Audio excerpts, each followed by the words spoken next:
Hello, my name is Kyle. In this movie we will explore the interior of a space station. Have you ever wondered how the astronauts eat, get a bath, or sleep in space? I will tell you some facts about it. Enjoy the journey, and admire an awesome space views.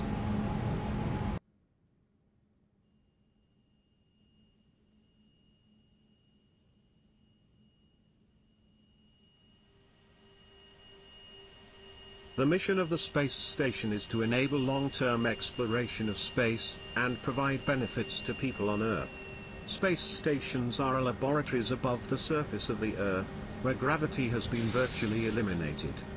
They are used to research a variety of fields, including astrobiology, astronomy, physical sciences or space medicine.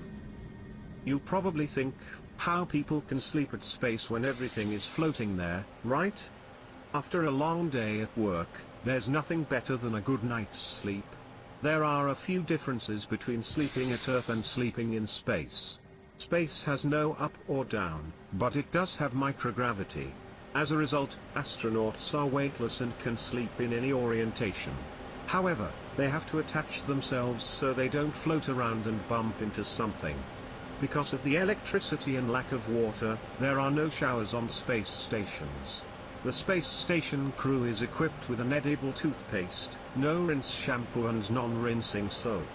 Very little water is needed to take a short sponge bath, because surface tension causes water and soap to adhere to the skin. Despite the risk, it is definitely worth to be at the space station just for the awesome views that you can see through the windows. From space people understand how small they are in the universe.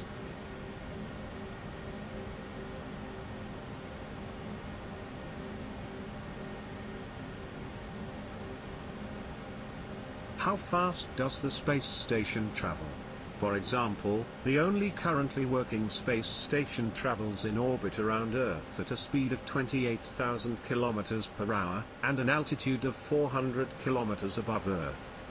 Gravity at the altitude of the space station is approximately 90% as strong as at Earth's surface, but objects in orbit are in a continuous state of freefall, resulting in an apparent state of weightlessness. How does the space station produce oxygen? Space stations are using some special systems that are splitting the water for hydrogen and oxygen with electricity that they have from solar panels. This technique is called electrolysis. If we know how the space station produces oxygen, let's talk about water. We know that every living organism, from the tiniest bacteria to the biggest predators, requires water to survive.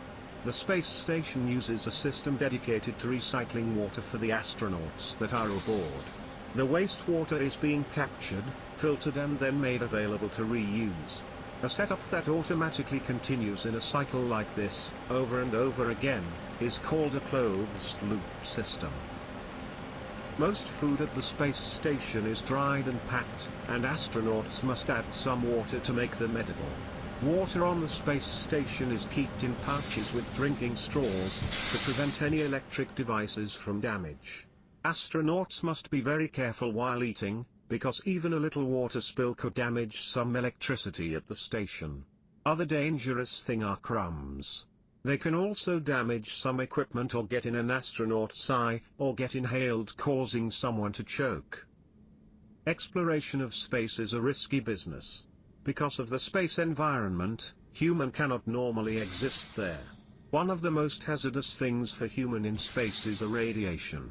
It is 10 times higher than on Earth. The other danger are in extreme temperatures, which may vary between -160 and 120 Celsius degrees during a sunlight. People need air and a certain amount of oxygen to breathe and live, but space is almost a perfect vacuum.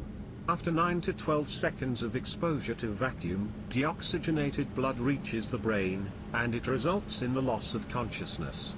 Other potential hazards are an onboard fire or toxic gas leak, which can lead to terrible consequences.